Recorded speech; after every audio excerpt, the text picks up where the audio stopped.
Hey guys, and welcome back to another episode of this Factorio Beginner Guide. As always, I am here with Zuri.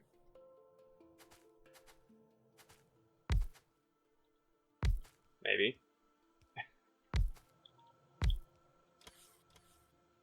Are you there, Zuri? Yeah, for some reason it cut out for a bit. My volume settings have been acting up. Oh, okay, no worries. Technical issues. So yeah, we are right now. I am setting up some copper ore mining to go into the logistics network because Zuri has set up a very fancy, smancy logistics smart smelting operation, and we obviously need the ore in the logistics network for that to work. So here we go. We got this. Chest to actually be useful. All those running. Yep. And here we go. So this is completely surrounded by beacons, which are going to put speed modules in because we're putting productivity in the furnace. And normally, without the module effect, you can see it's slow as hell. But once we put speed in here, it's going to really ramp it up. And now this row over by where I'm standing, is this to cover another set of furnaces? Because they obviously don't cover this set. Well, or is that just an oopsie? That's kind of an oopsie. I need to, like I said, I usually stagger this. It's a good thing I'm prototyping it because I need to move these around a little bit. Right, okay.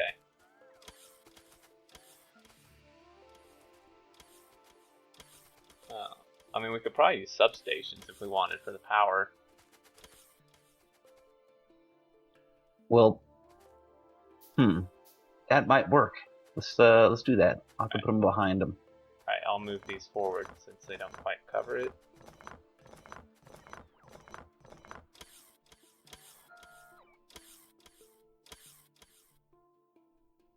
Okay, so that guy needs to go there to cover that one, I believe. I actually don't know exactly how you have these set up, but as long as it's staggered one way or the other, it doesn't really matter.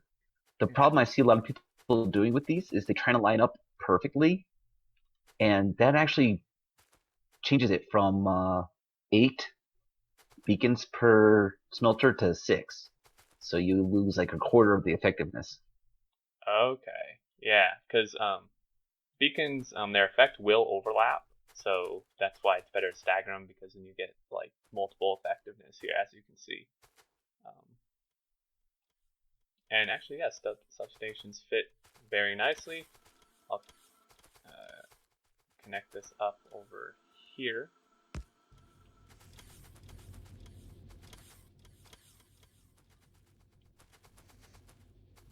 And then here you go, and you can see that the very corner of these guys is touching these furnaces, so that works. And Zurich's throwing few models in here. I would help, but I actually have none. I could request them, of course, but I don't think we have enough copper yet to feed our module production. Yeah. Yeah, so what this is going to do is we get our 20% productivity since there's 2 in here. So essentially for every 5 copper that's made, we get an extra 1, as you can see here. And then with all the speed beacons, and they're not even all filled out yet, with all the speed beacons, this will actually be smelting probably faster than a normal one would without any modules. So you can actually feed quite a lot with just this amount of furnaces.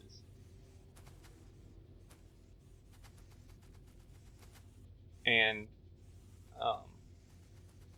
do you want to go over the smart part of this, or do you want me to? Considering I'm having audible issues, you might want to cover it yourself. All right. Okay, so essentially how Zuri has set this up, this is his thing. I didn't do this, but essentially we have it set up for 1,000 through 7,000 for both iron and copper. So on this first furnace, you can see this only works if there's less than 1,000 iron plate, And we're also smelting copper, but this one only works if there's less than 7,000.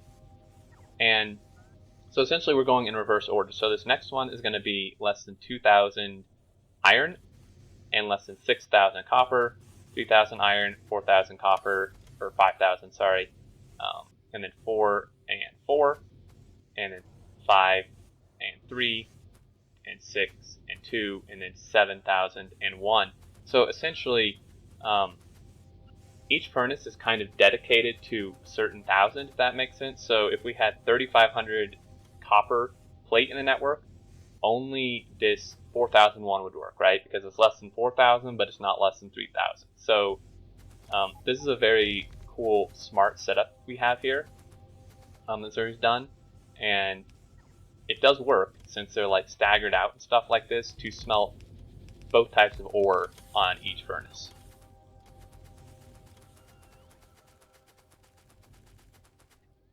And if you need more, as in all the furnaces are ever getting used, you just stamp down another copy. Exactly.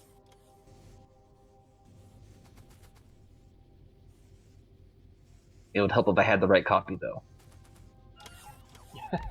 Yeah, that usually helps quite a bit.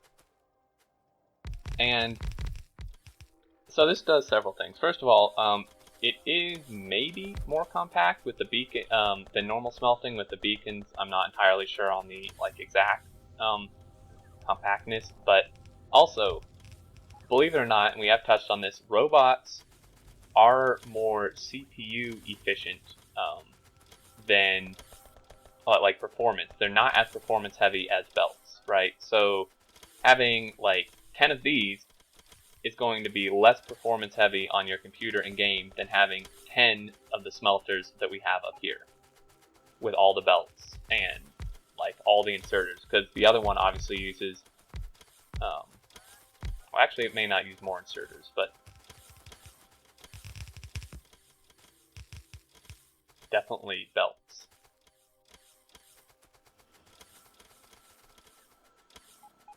And actually, if I can remove, go ahead.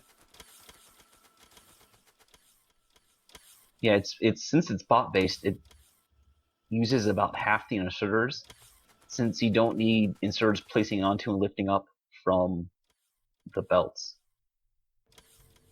Right. And this is probably going to kill our power. We're going to need more because electric furnaces use quite a bit anyway, and then with all the beacons, it's pretty crazy. You can see some of these, which still aren't all the way beaconed and moduled out just because we don't have enough. They'll probably use over a megawatt a piece, is what it's looking like.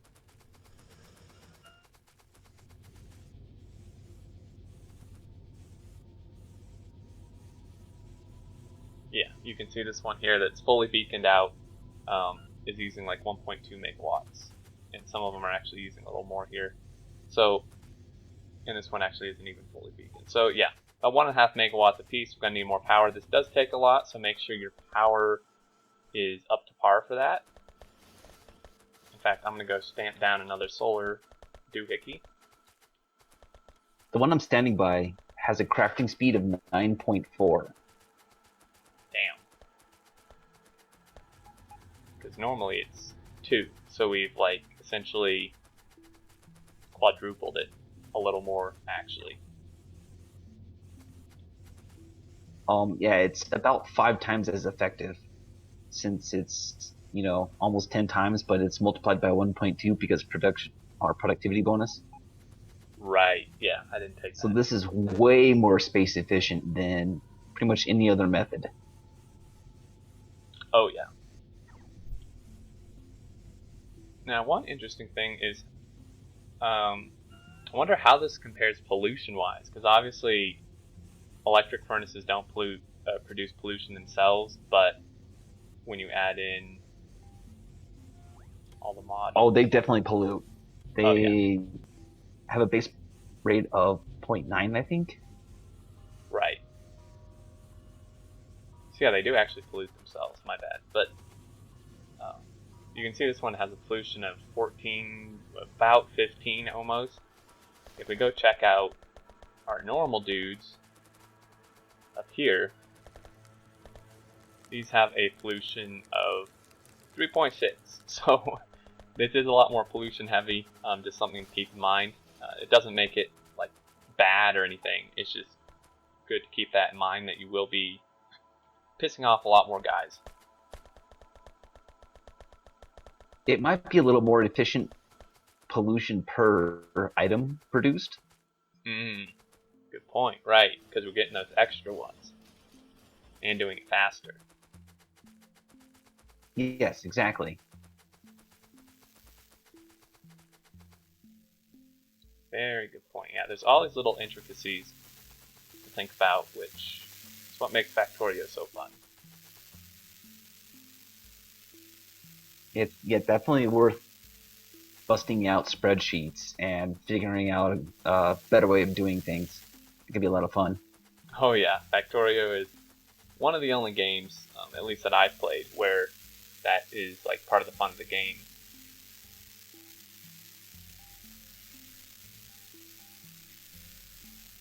Go ahead and blueprint this dude. And now, is this furnace setup or something similar? Do you have that on the blueprint site or not? I have something very similar on the blueprint site. I have the full 10 stack that I use in my mega base, and instead of using these substations, I have power poles and it's staggered. But yes, it's on. I do have something very similar to this on the Blueprint Stream website. Okay, I will try to make a note here for when this episode goes up, guys, that hopefully I'll remember to put a link where you can check that out if you want to use this yourself, or it's very similar at least.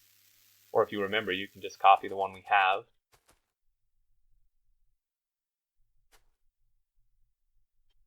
That reminds me, I should probably put lights in here. Oh yeah, that might be good. Alright, so we have a horde of robots going out here. Now our power may be okay right this minute, but I'm guessing quite a few of those furnaces are not working at the moment, so probably why.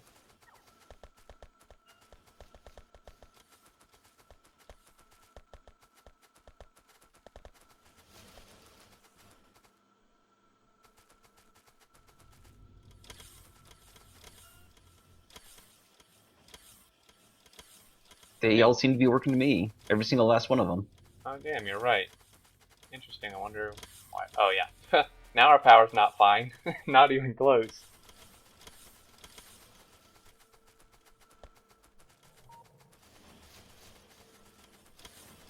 Now, beacons take power themselves as well, which is something to keep in mind. Yeah, each one's like half a megawatt. Yeah, exactly. Plus the effect they have on like the furnaces. Right. So now, like, if you put speed modules in the beacon, that doesn't. Does that affect the beacon power draw, or no?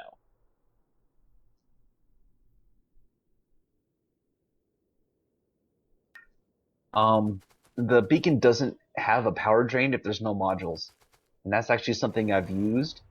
You can actually make this a smart system where it takes the modules out of the beacons when the beacons aren't used to make it draw a lot less power. Wow, seriously? That's pretty awesome. I had no idea you could even make it do that. Yeah, my red circuit build on my mega base does that.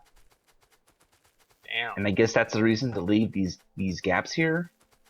The two wed gap on the left of each of these beacons does give enough room for it to put smart inserters and sensors and stuff. Right. So yeah, if you want to get like have a super smart factory, you can do stuff like that. Yes, and that's a lot of fun actually. Oh yeah, definitely can add a whole new aspect to the game. Yeah, so robot wise, we're doing good. 1,300 logistics robots. Well, more than half of them are being used. And let's see. have 1.7 thousand iron, like no copper. This little mining system here is definitely not going to keep up with this.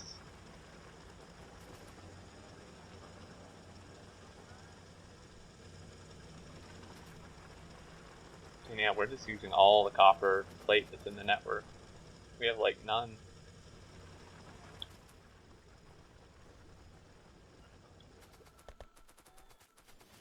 Probably using it to make modules, honestly.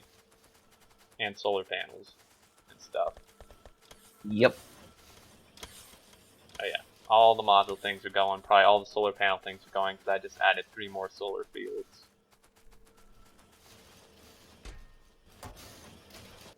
Oh yeah, 5 copper apiece, plus circuits.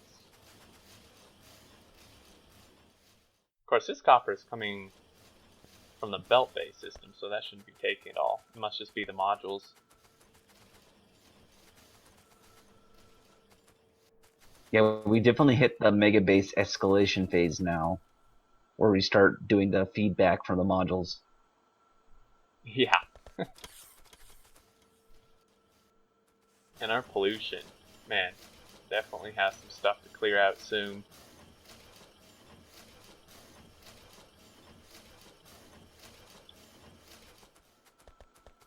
Alrighty, let me see how we're doing on time here. Alright, we have about 5 more minutes. Look here. So in terms of our normal smelting, these lines are coming in almost fully compressed, so there's not much we can do that way.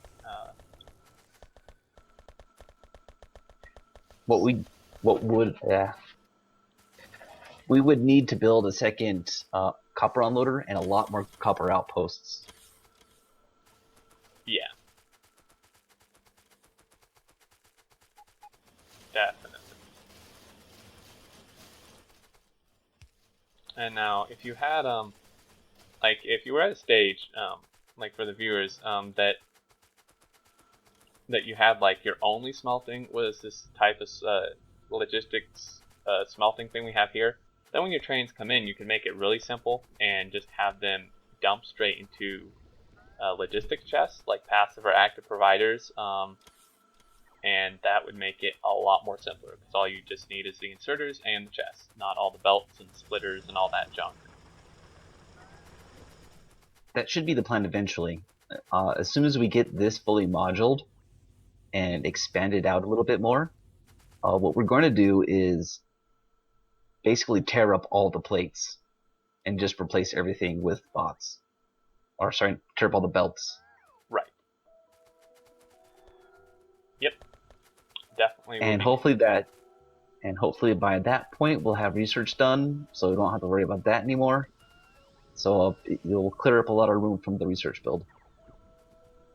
Yeah, exactly. And yeah, not only will it be performance-wise better using the bots, it's also pretty damn awesome seeing all the little dudes flying around.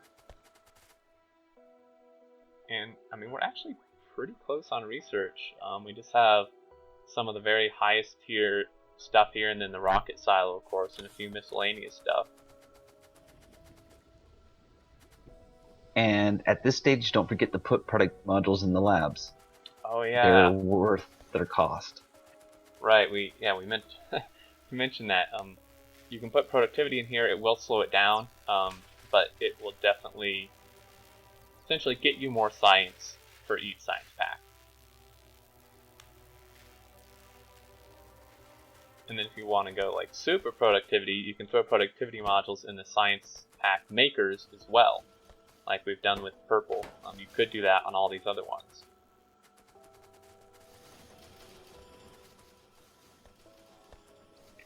Indeed.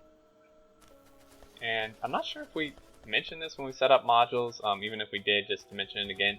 The productivity modules have a limit in regards to the fact they can only be used on like final products. So they can't be used on an intermediate product, I don't think. So like, what's a good example of something that can't be used on? I'm drawing a blank. Lamps, solar panels, anything in the production lab or anything in the weapons lab, or tab. Sorry, tab. Right. So wait. So then they can't be used. Okay. Yeah, literally, you go to the crafting menu, click on intermediate products, and that's what you can use productivity modules on. Right. Pretty much nothing else. Oh, that's easy enough. So there you go. Anything in here you can use them on. Pretty much anything else you cannot use them on. Other than that, besides that and the effectivity or efficiency module energy reduction limit, other than those two, there's not really any limitations you have. You can speed something up as much as you want, as long as obviously you have the module slots and beacons and stuff. And you can productivity something as much as you want too, I believe, as long as it's something that accepts it. Yeah, generally I'd go for 4, and then speed beacon it to raise the, what's it called? The power back up, but the speed back up. Right. Oh, and actually one other thing, you cannot put productivity modules in a beacon. That's a pretty important thing to mention. You can put the other two in a beacon. You cannot like have a productivity module in a beacon and be productiviting everything within the beacon. That would be a little silly. Yeah, that'd be OP. And there is one thing on the intermediate tab that you can't put productivity modules in, and that's the oil barrels. Right. Yeah. So, yeah. Very good point. The oil itself, like the actual oil processing, you can productivity, and it's actually a good idea to do so if you're like low on it. But the barreling, you can't, which obviously kind of makes sense. That would also be a little OP. And you can't put productivity in pump jacks, can you? Or can you? You can. It's not a very. It's rare. There's very specific conditions where that's a good idea, and most of the time it's not. Right. Most of the time you would want to do speed if you do anything at all. Correct. Sweet. I mean, because for the pump jack, because of the way it works, a speed is almost like productivity in the sense that if you sped it up enough, instead of giving like 0.1 a second, it would be giving like 0.2 a second or whatever. So you're essentially just getting more for the same amount of time by speeding it up. So as Zuri said, typically that's better than productivity anyway. It makes a difference if you have 12 beacons around it. Yeah. It's worth putting one productivity 3 module in there instead of a speed module. Okay, interesting. Yeah, so if you want to go like super crazy, you can just beacon all your oil pump jacks. Yeah, and as you can see here, so Zuri sped it up by 100% essentially. You can see their speed plus 100%. So now essentially it should be producing like 2 a second instead of 1 a second. Right? And then obviously these aren't all the same, but Yeah, I essentially just doubled this oil output. I ran out of speed modules. Hopefully the bots bring me some more. yeah, we're using them pretty quick. We do have 90, so it should bring me some point. Yeah, so speed. The hashtag lazy bots. For real, man, they take forever. Yeah, so if your oil's running low, definitely speeding up your pump jacks, and then either instead of or along with, better yet, is to put productivity in your oil refineries. And you should be able to put them in your chemical plants as well that makes like sulfuric acid and stuff, although refineries might just be best. Maybe not. Or a lot of people put productivity in every single step possible with the oil. Right, and yeah. that's actually generally a good idea. Yeah, because then you're just getting like multiple productivity out of different steps. Of course, it slows it down, but not that bad if you're making extra. And I think this is actually a pretty good place to stop. Our solar field is getting quite large at this point. It's not big enough, of course. Nope, you can see we're pretty much almost pushing max here. Once it stops charging the accumulators, that'll drop way down. But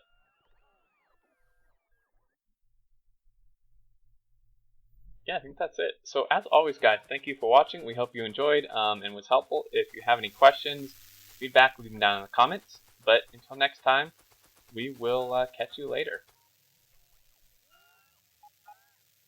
Have a good one.